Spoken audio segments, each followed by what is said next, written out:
In this particular maneuver, called a center peel, a SEAL squad uses live ammunition while practicing a coordinated move-and-shoot maneuver.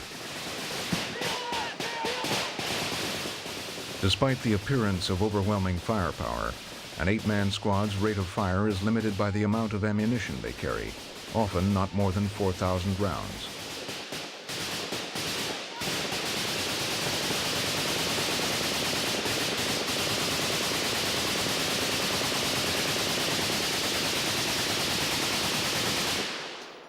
SEALs are not main force units. We don't have civil action teams. We can't come in and build churches and paint schools and do all those kind of things around the orphanages and stuff. Usually when they send us, it's a hot target and we're there to take it out. Take it, Tracy!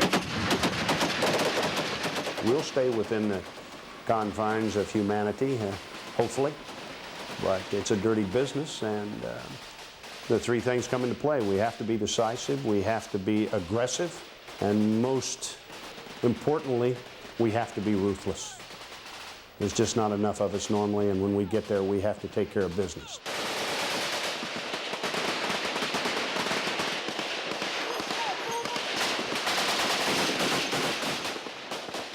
If we're going to be described as bad dudes, we certainly can live up to that reputation in a tactical sense.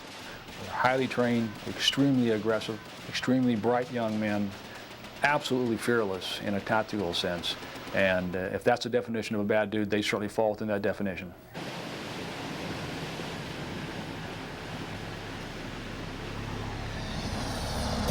Before Vietnam, and in the immediate years following, conventional military wisdom held that special operations forces could never affect the outcome of any conflict. This belief has been reassessed, however, in the face of two historical occurrences: the rise of international terrorism and the military collapse of the Soviet Union.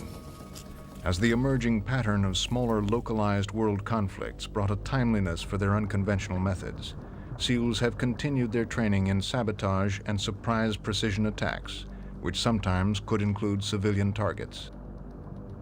It is a different duty, but I think it's a necessary one. That, you know, some jobs are dirty, and you need the dirty individuals to do the dirty job. And that's pretty much what SEALs are. The jobs that no one wants, we're going to get. I suppose there are those that are the brain-dead ones that go strictly by the book, and that's the way I would put it. The book is a guide. The book is there. It's kind of like the Bible. It's interpreted.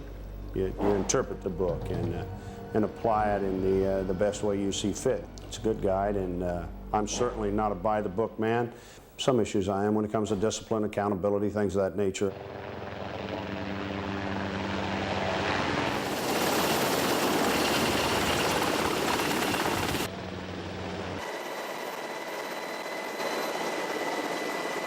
Few forces in the world have the training to resist a SEAL surprise attack. Compact in size and heavily armed, a 16-man SEAL platoon will attack under any circumstances and can project a killing power far in excess of its physical size. In a matter of minutes, these specially trained forces can overcome an objective with aggressive techniques like fast roping, landing onto their target ready to shoot in seconds.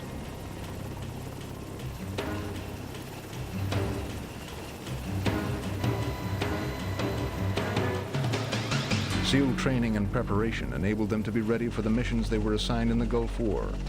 In Operation Desert Storm, the Naval Special Warfare units in country numbered less than 300 people. Only 60 were SEALs.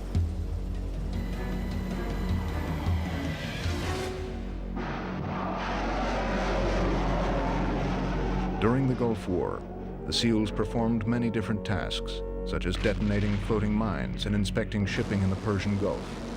But their primary mission was to scout the beaches of Kuwait, charting them for possible invasion routes, for an invasion that ultimately never happened. We haven't had an amphibious operation, a major one, since Incheon during the Korean War. We didn't in the Persian Gulf.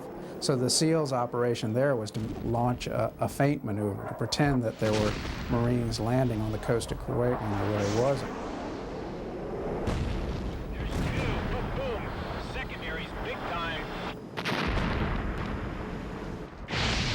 In a bold feint to the Iraqi right flank, 6 SEALs swam 500 yards onto a Kuwaiti beach in the early hours of D-Day for Desert Storm.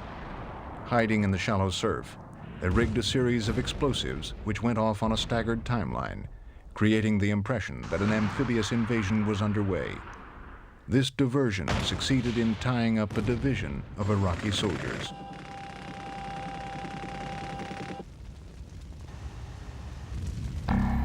Another Gulf War victory was achieved when a four-man SEAL element captured a strongly fortified oil rig occupied by 23 Iraqi soldiers.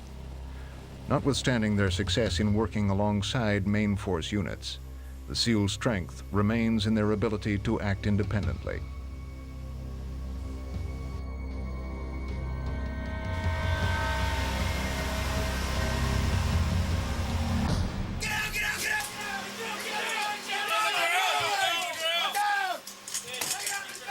Unlike conventional troops, who are trained to bring massive firepower onto a target, often indiscriminately, SEALs avoid any killing which might compromise the safety of their small force and jeopardize the success of their mission.